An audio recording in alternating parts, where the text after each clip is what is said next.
obviously. Don't be scared, come closer. It's going to be a small group. It is going to be a real... Congratulate yourselves for being here at 9 a.m. or even doing the 8 a.m. Keynotes. Yeah, look under your chair, there's a prize. You're just going to have to look under 50 chairs.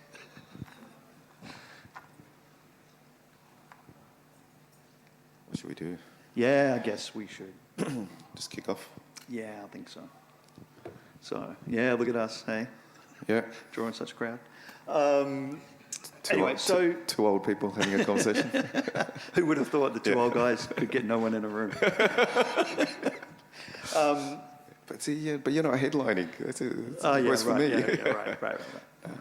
So have you always been in the games industry? Like, think back. As I said last night, I really wanted to be an animator. So I was looking for ways to become an animator. And back then there was 0 courses. Like there was one 2D animation course in Queensland, but that was it. So my first few years, probably the first 3 years, I worked as an effects artist, 3D artist, post effects on a lot of TVCs and mini films and things like that. Wow. So this is in Melbourne? Yeah, this is in Melbourne with Planet X Studios and Momentum Studios. Oh, wow. Yeah, so I work with them and Zephyr, who turned into the big group now. So a lot of those guys, so early effects crew. But I got sick of animating appliances and swinging tags and, it's like I always imagined it would be like Hollywood film stuff where you design, because I also love concept design, designing aliens, like spaceships, all the cool things that you want to get in the industry for. TV just wasn't there, and I never managed to make it across. And funny, like when I started on, so I'm jumping too far forward. We can jump forward. We got a Wayback Machine. Because I had this like moment where it's like, I really wanted to get into film, and I got a job as a concept artist to go to Animalogic, but I had just started Iron Monkeys. Like I just talked to someone about starting Iron Monkeys, and I was like, I had that point where I was like, follow my creative path of what I really wanted to do, or do this thing, and I ended up choosing to do Iron Monkeys, and the rest kind of flowed on from there. So you had no formal training in the sense of, so you finish high school or get through high school, and then... I went to RMIT, so I studied industrial design, and the reason why I studied industrial design was they had a specialisation in animation in the 3rd year. Wow. With soft image on the big 40 grand machines. I forgot what they were called, you'd know. So that's the only reason why I did industrial design, because I wanted to get to that 3rd year course, and I got there and I liked it, and I had 1 semester to go, and I quit and got this TV apprenticeship. Wow. Yeah. So how long did your apprenticeship go for? You didn't take it? I did take it. Oh, you did take it? I took the apprenticeship. So I went to Planet X, and as soon as I arrived, there was 3 artists, including me. The other 2 artists quit. Where did they go? So I was the only one. Where did they go, do you know? They went to other places. Yeah. It was just not a good place to work. But I stuck it out. I mean, that place taught me, I slept there. I slept there all the time, doing all this, doing a lot of work. So that really, I think, when I look back, it suited me because I'm a bit of a workaholic. Just a little, yeah. So when I came into games, actually games was easy, because, people would leave at normal times sometimes, but, when it's not crunch, whereas I was used to always just going at it. But I understand that you wanted to animate, but a lot of us have this burning desire to make games because we play games. Yeah. Were you playing games? Oh yeah, no, definitely. I had 2 streams. When I was younger, I was always playing games, and I was always, I think, weirdly following. I liked the tension between Nintendo and Sega at the time, so I was kind of following the business side as well as playing games all the way through. So equal passion for both, but I think I was at the early stages probably more inspired by Walt Disney and Disney animations. Oh wow! I used to try to freeze frame VHS to see to see the frames, but you know what pausing VHS looks like. It's like everything's skipping, but I was trying to learn off animating back then because you had nothing. You had nothing to learn off back then. No. You had no making of books. You had no making ofs. Well, there's no internet, right? Yeah, there was no internet. So you needed hunger to get through to find things and find people that were like-minded. But it gives you, I think, that gives you that core knowledge, right? When you have to do things on graph paper, when you have to do things not digitally. When it's sticky tape and cardboard, and make it work however you make it work. Yeah. Gives you a great grounding. Yep, I started on early Photoshop with no undos. You did it. That's it. Yeah. Yep. Constantly safe, right? Yeah. So I mean, it's good. I like all that stuff. I like the fact that I did get to do 2D animation properly, like on discs and flip pages and all of those things, because a lot of those things carry through. So was there a killer game? Was there a game of focus? Yeah. That I like playing. In your childhood, and that. Yeah, like perhaps? I think my milestone games will probably be like Double Dragon, real sort of arcade stuff back then. That really, that was mind blowing to me, because it was like, oh wow. First you played single player games, like beat 'em ups that were side scrolling, and then all of a sudden this was 2 players with moves. Like that to me was almost like the first peak. Games can't get better than this. Yeah. And then Street Fighter. So I'm a big sort of action fan. And then what took a lot of my time after that was probably like a lot of RTSs. Right. That. Well, I don't know what it is about that. RTSs back then was so great. Yeah. No, I know you played Dark Rain. Yeah, Dark Rain was good. Probably no one else in the room remembers Dark Rain. Yeah. And and whenever I'd mention it to the Oran guys, they just thought I was being kind. Yeah. Like I'd just say. That was good. Seriously. That was good. Yeah, predates. Because I remember CNC. CNC was out then. Yeah. As well. And, it was a better CNC. Yeah, and they did a really good job. It was better than CNC in my opinion. But the guys at Oran always used to think that I was just being kind to them. But but that was crazy good. So you finished your apprenticeship, and you're thinking you're going to start a company yourself. No, not yet. I stayed on at the apprenticeship. Like I always had this sense of duty. Like I was the only artist. So like there was no one else to sort of stick around to teach me how to do it other than the owners. So I stuck around for a little bit, and then someone else came in and worked there for a brief period and left. And so I followed him out to Momentum Studios at that stage and sort of continued. And I stayed at Momentum for a little bit, and I met, if you don't know about Chris Jones, look him up. I think he's like the true artisan. Like one of the few that when I met him, he was like in this back room of this house where we were doing effects from, he'd buy $2 lasagna and eat that the whole week, or he'll boil a potato. But he could do everything, and he still does, and he's like blowing people's minds now. So like look him up, Chris Jones. He did a short film that took him like 8 years by himself, on Lightwave. Like he's amazing. He's like, so anyway. So I met him, and he went to Melbourne House. Right. So again, I followed through, because I didn't like TV at that stage. I was like, I want to get into games. It's like. So you're at Melbourne House? Yeah, I was at Melbourne House. Yeah, Melbourne House. And then when I was there, not long, they became Infogrames. Yeah. So I was a 3D artist there, and then sort of moved to seniority and started doing concept stuff. So.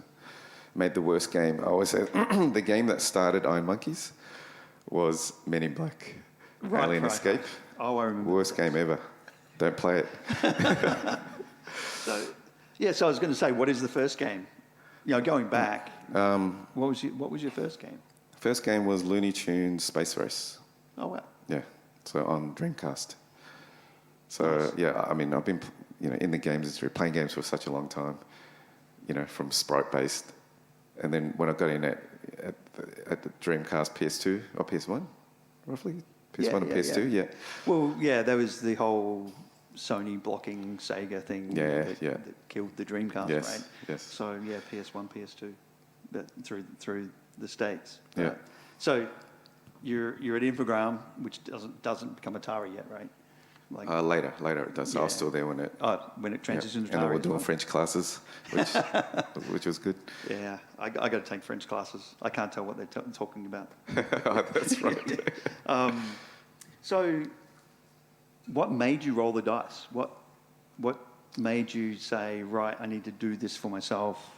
I need to gain control, maybe. Naivety, I think. Yeah. And I really value that as I get older too. But I guess while I was in there, I'm a natural problem solver. So when you're sitting in a group and things aren't working, I was doing that bad thing. I was telling someone last night, where I was going, why aren't they organising or telling people these things? It would be a lot easier. Then I'd look at GDC talks and go, oh, this is awesome. And I'd send it to the managers. Yeah, don't do that. Yeah. If they're not open to that type of stuff. So I was constantly doing that, going, look, these things could be easier if they just. And I had probably 3 years of that. And I think I have an organ rejection to complacency. And the good thing with people in TV and film is man, you love doing it. You do it outside of hours. You do it. I mean, not that the games industry isn't, but Melbourne House in particular, because they were the only games company, or the main ones back then. When I got there, I had a fantasy of what a game studio would be. There'd be art on the wall and people just were so passionate about everything they did. I get there and it's everyone's a bit complacent. They did their work and left. Most people, and it felt like an accounting office. But that happens over time. Right? That happens over time. Because I can imagine that Beam and so on, they would have done that. Yeah, that's right. But I think part of it was I had a fantasy that I wanted to chase, and I'm still chasing it now. I believe it has to be a particular way for it to be right. So I think I had this moment where I went to the gym. I just had this really long day where it's I had a long breakfast, went to the gym, came back, sat at my desk. I looked at people that had been there too long. No one pulled me up. And then I stood up and went and quit. Wow. Because I thought, I'm not going to be like there was some people that had been there a long time. I thought, I can't do this. There was just something else that I wanted to do. So I went back and freelanced around my TV contacts. So I think because I was freelancing a little bit, I kind of naturally had some of that business part already, of walking out to talk to people and you have your own little so you kind of get into that. So it didn't feel like a big step for me back then to kind of go, hey, just problem solving. Let's make a game. I tried to do pre-production for people first, where I was I can try to help you, but services were a bit hard to do. So I thought, let's just make a game. And I met Toby through a mutual friend who used to work at Melbourne House, and he was a programmer. Programmer artist combo, and then we started iMonkeys together. Yeah. So how did you fund it? How did you fund? With our own pocket. Your time. Yeah. So you just we put 10 grand in each, and actually I had set up a studio, without him. I bought, I don't know why I do this, but maybe it sort of plays out in the future. I already put in money. Set up a studio. I had 4 computer stations. I lived upstairs. It was all set up, because I think I'm always trying to fulfill this fantasy that's in my head of looking at all these makings of in Hollywood and films and games and stuff like that. So I was doing that and doing some contracts. I actually worked with Firemint early days. Did one of the early mobile games with Rob. And then because I wanted to make something. I wanted to make a game, and being an artist, you can't make a game by yourself. Especially back then. Now you could, but back then you couldn't. So so there's a seismic shift between you want to live that fantasy, that game studio fantasy of coming in and it being all you want it to be from what you see in the best parts of game studios, that's right. videos, the fantasy in Hollywood. Yeah, that's right. Yeah. World. So, I have a question around, the idea that you've actually shifted from being an artisan and so on and forming it because of your fantasy to then it becoming a business. At which point do you click and go, wow, this is a business, and the stresses of business, and the overheads that come with it. Yeah. At which point do you actually say, okay, like my dream's costing me money. My dreams, can I get the dream? When Design Monkey become the vehicle that it becomes with, where you go? Yeah, I think first I thought we were still trying to build our own games. We built our first game in. I wanted to do console, go back to console, but we couldn't as two people. It was all walled garden back then. 100%. You couldn't get in. You couldn't get the kids. Yeah. All of these things. So Toby and I jumped on mobile, so we made a mobile game and we sold that. But even at that point, like it didn't feel like a business yet. It felt And like, mobile's different back then. We're not yeah, talking it was like we're not talking app stores. no. This is like when Nokia 3100 just went to color screen, so we're talking 32 by 64 pixel resolution. But apart from the tech, we're also talking about friction. Yeah. Like getting people to buy a game. Oh, yeah. To monetize something. Yeah, it was all relationships, and it was all like, it was horrible trying to get to getting a game. I don't know how they built a business around, but well, they didn't. They had, in a sense, they didn't. Yeah. They had to almost. The games industry had to fail on mobile at that point. Yeah. So that they could. Then do what they needed to do. Yeah, but I mean, people had the vision back then. I didn't. It was just practicality. Couldn't make console games. Yeah. Let's make mobile games. And not many people were doing it. It was only Rob Murray at that stage. And there was another company, Jumbuck. Yep. They were doing it here locally. But yeah, so we travelled. I think even at that point, I just felt like I was doing what I was doing, like finding contracts. Went overseas with this game with Toby, sold it, came back, and then they liked the game and wanted to up-res. And I think it's as soon as you hire someone else, I'm sure there was like problems balancing this stuff early, but it didn't gain full traction yet. I think as soon as you start getting more people, it starts getting more complicated, And I think that's where a lot of the probably the toughest things come from with what we do. It's just, I always say making games is easy. It's the people problems are the... Yeah. Well, you have that responsibility, right? Yeah, that's right. That responsibility to your people, like, you walk in every day and you see that you need to do what you do so that they can actually live their lives and pay their mortgages and do all the things they need to do. Yeah. And I think it's the key word. Incredible responsibility. Yeah, that responsibility. So I think that's why I sort of moved from being an artist to being an entrepreneur, is because of that. The thing where it's like, you're getting people over and you're paying them, you've got to keep paying them, and you've got to figure out how to do it, and you've got to try to keep them inspired and motivated so they could be the best version of themselves, all of those things. When did you decide, did you manufacture a path to sale, to exit, or did it just happen? It was all about still making games, and we still try to get back into console as soon as we can. So we weren't geniuses jumping into mobile. It was just like, it was just practical, But mobile was steadily growing, and we were getting more and more contracts. And we stopped doing our own IP because we were just getting money and starting to get trapped in the work for hire cycle. So we were growing that way, but then we were putting money into our own IP, and we got some help from Filmvic back then to make a demo. We made a really good demo for a PS2 game called Dark and Light. And Sony was about to pick it up, and then the person that liked it left. So all that journey, I don't know, I'm sure a lot of people have gone through that. It's like, that person, it's great, we're getting close. And then that person leaves, a new one comes and looks at it for the first time and goes, no, that's not right. Puts it down, and then it just goes quiet, and you're like, we're dead. It's like, this is it. Because we started trying to tone down the mobile stuff. Did you get dev kits from big government at the time? Yeah, we did. Okay. We did. So it was going well. Like, it was like we were, the game looked good, but in hindsight, I think we confused the audience. Like, we made this cute looking game, but it was really cool. Right. Anyway, for a publisher to pick it up and go, I get it, and move on. But we almost got it over the line. So had that gone through, I don't know where we would have ended up, for better or worse, but here we are. I think mobile as a vehicle, like as I look back now, was an amazing road. Perfect for you. Yeah, and also even as a fan of the industry, I got to go back and restart.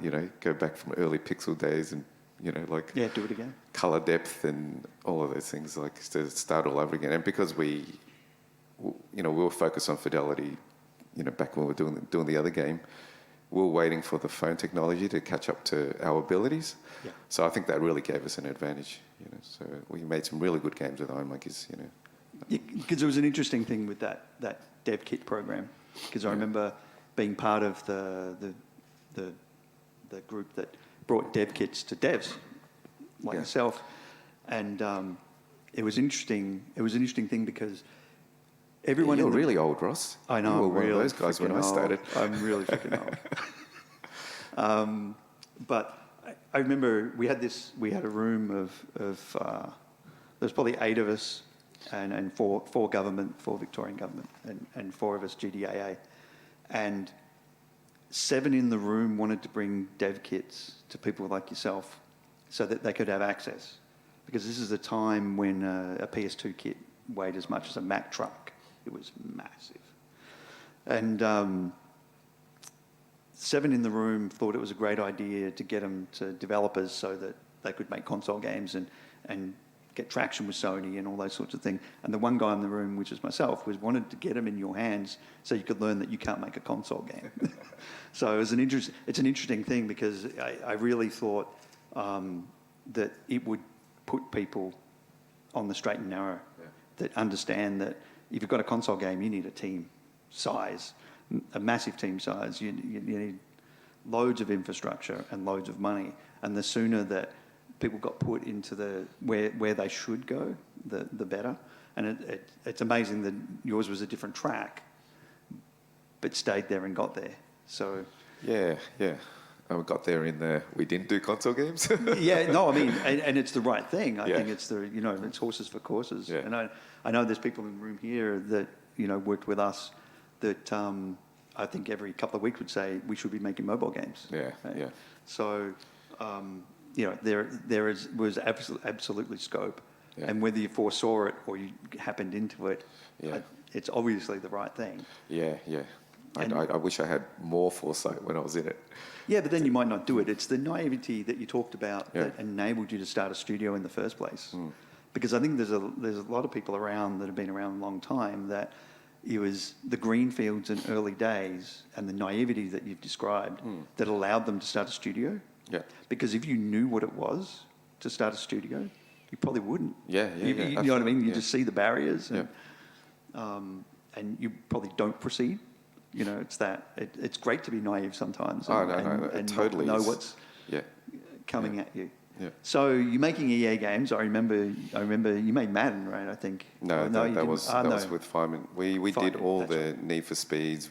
So we brought all their franchises over, and this is before we were acquired by EA. We're still working for Jamdat. Jamdat got those contracts, but we were like their star studio, so we could do no wrong. We were really a great bunch of guys, that great developers.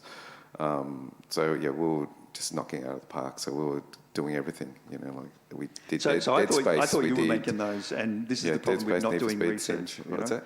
I was going to say, I thought you were making those games straight up, and this is the problem with not doing research and instead relying upon your memory. But so you're making EA games, but not direct. Not directly, so work for hire through Jamdat. So how does it come that EA knock on your door and you knock on their door? How does that work? It was a knock-on effect because Jamdat were really big in mobile back then. So they got acquired by EA because, mobile started to grow after the iPhone era and App Store came about. Was coming, I think. It's just kind of hit its shores. And so EA needed a mobile strategy, so they bought Jamdat. And Jamdat became their EA mobile arm. And so everyone that I knew there who liked us immediately came knocking for acquisition. So how long was the process? Oh, I don't remember now. Maybe I don't want to remember. It was long. It was because it was the first one. I think probably about 7 months. Wow. Yeah, and then like I was sitting in Matt's talk as well. Like the hardest thing is you got to do this stuff and still keep running, and you still have all your problems on a day to day, and then you add another complexity layer. You know? And we didn't do it properly. You know, and I think I was like, this is where the naivety thing like bites you, because I was starry-eyed. I was like, oh, little Melbourne studio. And then EA comes knocking and they want to acquire you. It's like, oh, wow. Like, you know, it's like, this must be great. Made it. Yeah, that's right. So you kind of just march towards the light, you know. So there was a lot of things. I mean, this is why I'm like keen to talk to studios that want to take that path, like Mighty Games and, you know, anyone else, because there are just things that you should see and things that you should put in place for yourself and understand the journey when you sign up, because the post journey is a tough one, you know. So, did you find it hard to sell? I don't really remember, so I'm going to give you my retrospective thought. It was probably harder afterwards, but on the lead up, I kind of felt like our relationship was frailing a little, you know, because, you know, it's that truth where businesses and studios like fail internally before they fail externally. You know, like by the time you see things going wrong, there's a lot of things that have deeply gone wrong internally. Sorry, this is beeping. So I kind of felt like I didn't get the mix right, you know, because a lot of times when you have a startup, you just like go with anyone that wants to make games, and you know, a lot of times, and it worked out for us, so we never lost our friendship through the thing, and it was great. But I felt like I was the only entrepreneur, and everyone else just wanted to do their task, you know. Right. Toby just really wanted to program. Dan really just wanted to do art. So as a business grew and the business needs grew, I really felt that pressure sitting on me, because it was hard to pull them into it, you know, because they were happy to push away. But I mean, not that it was their fault. I think to some degree, I was probably picking it up faster than I gave them time for, you know, so I'm a lot better. So like I sort of look back and go, oh yeah, I was, you know, like when you go through it the first time, you're a bit too, maybe about, you know, selfish or egotistical about your input to the studio, you know. So when I look back, I thought, oh yeah, that was probably part of it was me. Yeah, you know. but you left your art, right? Like, because you make this choice, and it's hard not to have some little bit of regret around when you get into something to do something and then you can't do it. Yeah. You get removed from it. Yeah. And if the other guy is like coding, Yeah. if you don't do it anymore, you miss it. Yeah. And I'm sure it's the same for art. And yeah, but it was like my fault in that. I mean, it's not like a bad thing, but I naturally want other people to be doing the things that they want to do, so I can. Yeah. So I'm happy to take, you know, that responsibility. So you're happy to be the enabler. Yeah. But what I didn't understand was I was becoming the business guy. I was becoming the entrepreneur. Right. You know, because solving all these problems, I became that guy. But for what you're saying about, you know, you see the problems internally before they're external and so on. EA grew, and it was successful. Yeah, I know. So in that Iron Monkeys was where like we'd been going for, I don't remember, probably about 7 years before we got acquired. So I could tell the strain was starting to happen. And I could see, you know, when you sort of travel these paths, I can see similar strains in like startups and things like that with relationships, and when life hits you and things get more important. And we were getting to that stage too. And we didn't have enough foresight we were internalizing some of these problems, not looking at where we were and how exciting it was and how big it could have been. So I think the internal problems, they weren't really bad, but it was just, I could just feel it. So I remember saying to Toby, it's like, we should probably look at selling, you know, we should probably gear up to do it, because I don't know how much more, you know, I didn't know what the path was, you know, I didn't know what the end looks like. Right. So I thought maybe it gets hard to a point and then you should sell, because that's what happens. And then, you know, of course with EA, it's like, wow, that's another area where I can learn more things, because being part of a multinational, you just don't get that experience here, you know. You don't get to understand what it takes to run a multinational billion-dollar company, unless you get in it. So I was kind of interested in that as well. So yes and no, I think. But when I look back, I think it was the right choice because I learnt so much, and learnt so much within EA as well. Yeah, cool. So you've been bought by EA, and then the opportunity comes to purchase Firemint, or they come to you? Or Yeah, I was just looking at dates because I find it really hard to look backwards. It was only a year after they acquired us.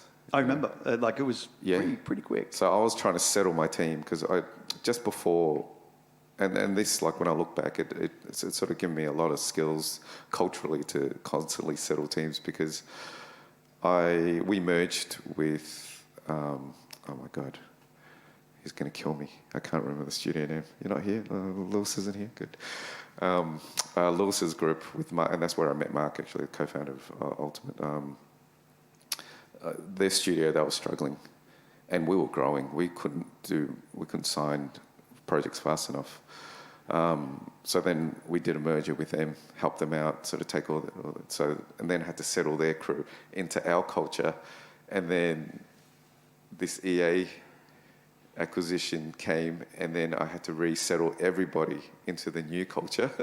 How did it go in the first place before the EA? So you settled them in. Did you lose many? Did it work out? No, a lot of people came with us. I think most came with us, and a lot of people are still there and have joined Ultimate or stuck around at Fire Monkeys. So I think if you use that as a measure, I did well. Yeah. No, extraordinary. Yeah, but it's tough, right? Yeah, but when I was settling, things are going well at EA. We're just getting there, and then conversations about Firemint came up. It's like, what do you reckon? It's like, oh, well, yeah, great. Like I think we were more artistic and creative, and I think that's just, leaders define culture and studio. And that's because of myself and my sort of natural bias, and Rob was technical. So we sort of had this oh no, you can see how this stuff really fits. But at that stage, Rob was killing it. Flight Control came out, Real Racing came out. He didn't need to sell, but he'd been on a long journey as well. Really it's great to hear that he didn't need to sell, because that means he probably did okay. Yeah, and I did really well. He was a star at Apple with always being on stage, and our games were on stage, but it was always EA representatives. But yeah, he was, he's gone through the wars of startup, So I think, and so he was happy to be acquired. But two things that they said to both of us is oh no, we won't move you. You stay in your studio. We won't move you to the studio. And as soon as it's done, it's I think we're going to move you. So we moved into the EA office for a year, settled everyone, and then Firemint came in. And I knew that, because I understood what it was to kind of have to rescope and redefine my meaning when it's no longer your studio. I knew Rob could struggle with this, and his acquisition was bigger. So I thought, it's that thing, if you have more money. And so when Rob came in, I actually said, look, just take a break, just exercise, look after yourself, because it's really stressful, and just have a think about what you want to do. So he did that and then left. I think he's up in Queensland, right? Yeah, that's right. He immediately, Try. I think he's trying to retire. Melbourne weather today, you'd be. Yeah. Queensland's good. Yeah, he's a full Queenslander. And he got into visual architecture and a whole bunch of different things. So I think he's one of the few that I know of that actually seemed to retire after acquisition. Wow. Yeah, no, I don't know anyone that really. So he did it. Has done that. But so, what's it like working with EA? Oh, it was good. Or should I just call them American Corp? Is it the same? Yeah. It's. I mean, now, I have a much better understanding. It's just scale in corporations and public companies. They all have the same type of makeup, and it's just a responsibility they have that they need to live up to. That I think causes any grievances for studios come from that. There's never anyone evil in a room making a decision to ruin your life. Everyone's just problem solving. But one of the things that taught me how important communication gets. because when you're a small studio, like up to 30, I reckon. So you have a stretch at 50, you can still go around and talk to people, and you don't have to be as succinct with your messaging and consistent, because you can, when you're small, you can walk up and just say something, come back and repeat that conversation and correct stuff. But, if you say the wrong things, things move, like the ship gets bigger and it's harder to turn. So like that stuff I learned. I learned politics. I hated it, Yeah. I learned how much that can kill you. But again, it's not because people wanted politics. It's just the nature of scale. When you have so many people, I watched the CEOs and, I built a closer relationship with Andrew Wilson than I did with Riccatello, but I could see what he needed to be to run an organization like that. And that's actually good rubbing up against people that you think, oh man, he's amazing. He was a machine. He's so organized, answer email. It's just he was on the clock with everything, ate the same thing every day, same time, and I get it because he had to be on all the time, that you had to structure your life in a certain way. I looked at him and went, I can't do that. That's not me. Yeah, there's not many people can do Andrew's job. It's hard. Or might want Andrew's job. Yeah. People think it's, you get a lot of money, you do all this stuff, but it's bloody hard, and everyone attacks you. He's got no time to spend his money. Yeah, so, but it was good learning all that stuff. As much as it was hard for the studio, because I knew also you need representation there, And for me, I was still learning to be not like an entrepreneur, but then also learning to be a studio head, externally, because I'm even now, most people I hear, had never heard about Ultimate and this Supercell deal. This has been going on for 4 years with Supercell, but we purposely keep our head down, because for me, it's always about making games and the people around it. So that's just always my nature, and then to have to step out and start being a person that's on stage and representing, and I'm shit at it because I spend most of my time communicating visually. And then all of a sudden now I got to talk, But I knew, and similar to why I do it, it's a duty that you have to do. You have to represent. So you hit the road, right, with EA. Yeah. Because when you get acquired and you're going to be on the road, right? And if you're not on the road, your studio's going to die. Yeah, especially early days of acquisition, they didn't even know they had an Australian studio. I go, hey, I'm from Melbourne. They go, oh, what? What are we doing there? And also early mobile days, a mobile company, HD console company with a mobile arm, we were always the stepchild. And to some degree, I think EA still suffered. They never got it right, Yeah. I mean, as an aside, where do you think they are now? It seems like it seems like they take mobile very seriously, right? Yeah, I mean, they have to. It's such a big business, but I think the way they did it, they acquired so many different studios, and it was very difficult for them to pull it together, because everyone came with different engines, different systems, different anything, and the landscape of the industry was changing. When we got in, it was one-time download. We used to put games on, go number one, and high five, and it was easy. And then our last game, which I thought was one of our best games, we did Mass Effect. It was great. I thought, this is going to be good. Didn't even reach anywhere. We were so used to it going to number one just based on quality. Yeah. But all these free-to-play games were just going up and staying up. So we were working on Sims at the time, Sims iPad, and then we realised we had to really change that.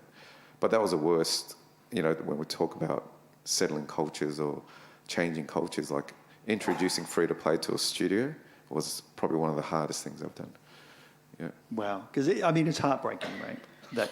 That balance between the art, making the game that you love, like Mass, and then not seeing it do what you think it's going to do, and then something that you think is not as good gets the revenue. Yeah, it was evil. Free-to-play was evil for game developers, and a lot of us who come in to games, this is not what we imagined we'd be doing, this style of game, because so it was very hard, but I knew we'd be dead. The signs were obvious, that. So were you finding against other studios? You're talking about because EA did all these acquisitions at the time, and they were trying to grow through acquisition as fast as possible. Yeah. Was it an internal battle? Were there jobs from EA? Because essentially, it's work for hire, but internal, right? Yeah. And that's my guess. No. I mean, the good thing was we made our games, but we will talk to we'll talk to DICE, or we'll talk to someone, we'll talk to a bunch of people to win over the green light to make their games. Right. So you didn't feel like you're at war with any other studios or trying to get work? Or No. I think the good thing with us was we were developers, So like if there was any animosity at the beginning or any perception of animosity, as soon as we start talking, it's like, like the developers can smell each other out. It's like, no, we're good. Yeah.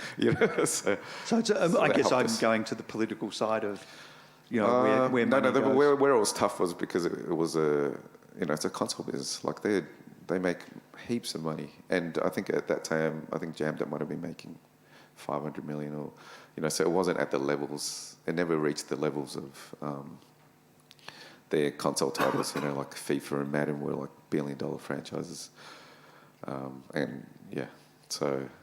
So you grow EA. You move into that new office. Yeah. I think you moved into the new office, right? The Docklands. Yeah, that's right.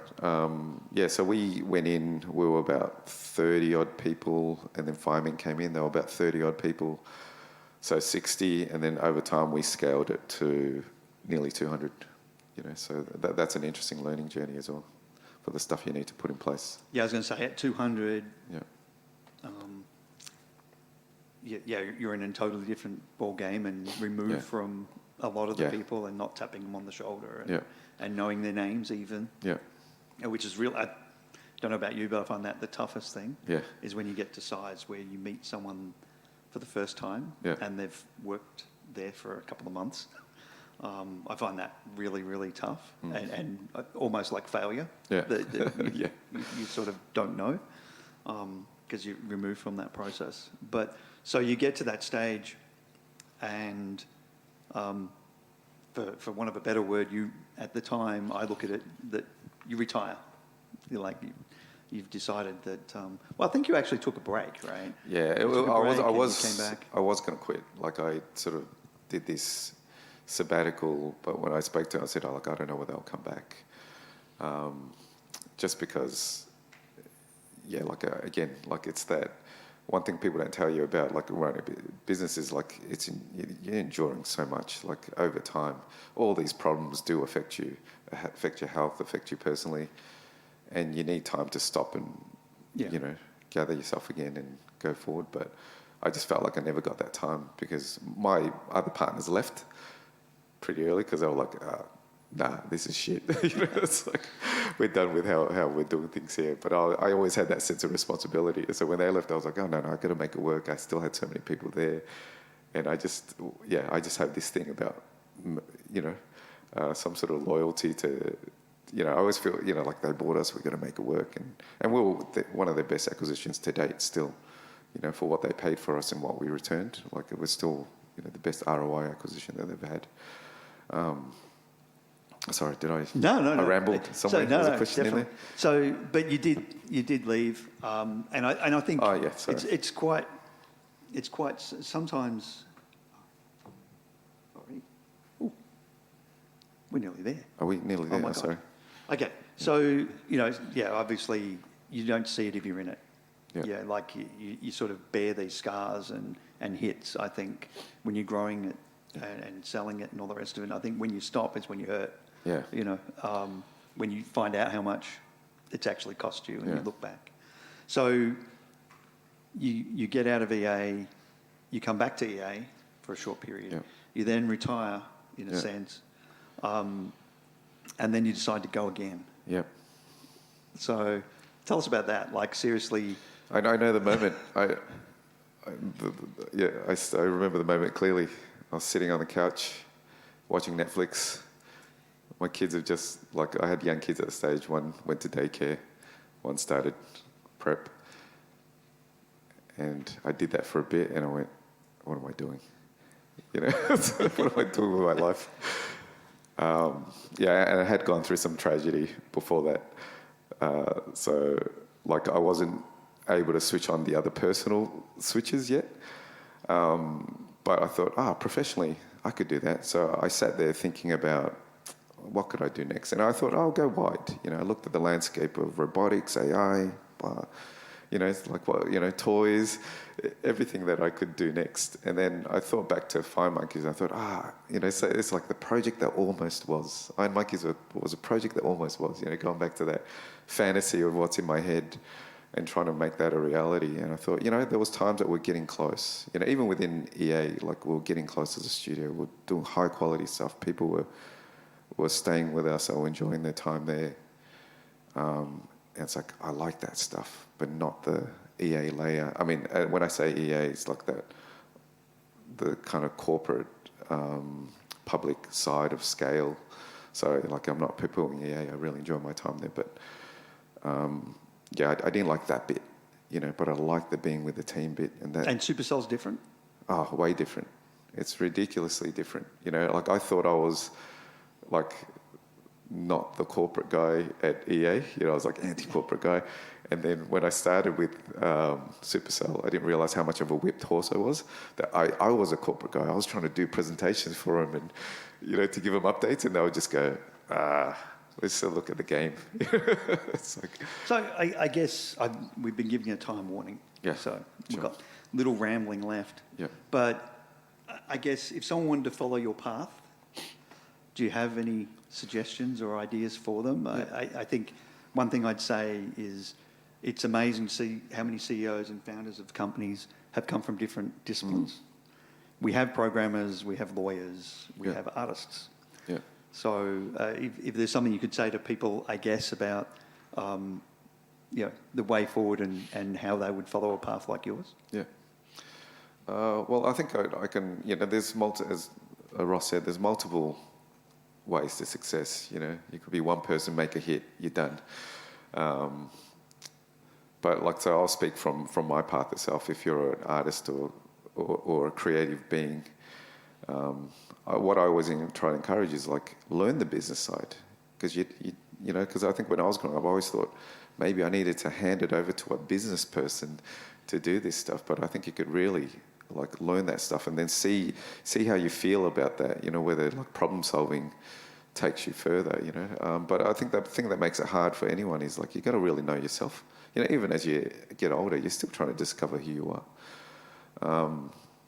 So I think perseverance and, if anything, like timing is the most key to success. You could be the best at anything at the wrong time, forget it. You could be average at the right time, you'll get it. So perseverance is what sort of fixes, perseverance is hard work, is the only thing that negates timing. You have to keep pushing. And it's hard, understand that it's hard. So the thing that I got better at afterwards, and that's through like I've been hospitalised for adrenal imbalances and like horrible things, and that I started seeing myself, putting more self-love to myself in that, I look after myself now, because if I'm mentally sharp, I get better at my job. So that side of things. But meet people, come to these things, talk to us, willing to help.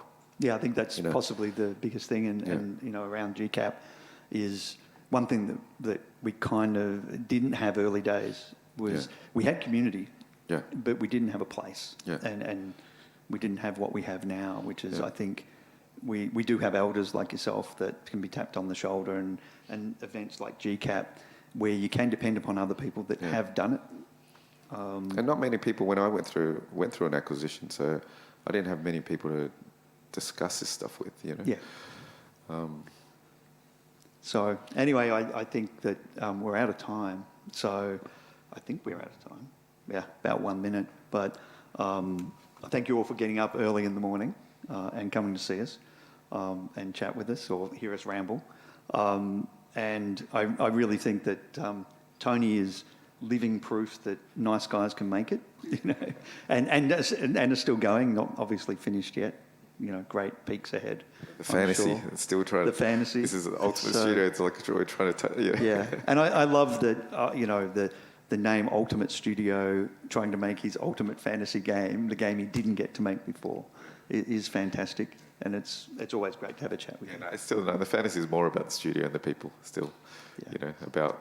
And then, like I said, everyone, like, you come to us because you're trying to fulfill that same thing. with this, it's like whatever. Everyone's got that picture in their head of what it's like to make games, and I think we're just trying to be that studio. So cool. Thank you. Thanks everyone.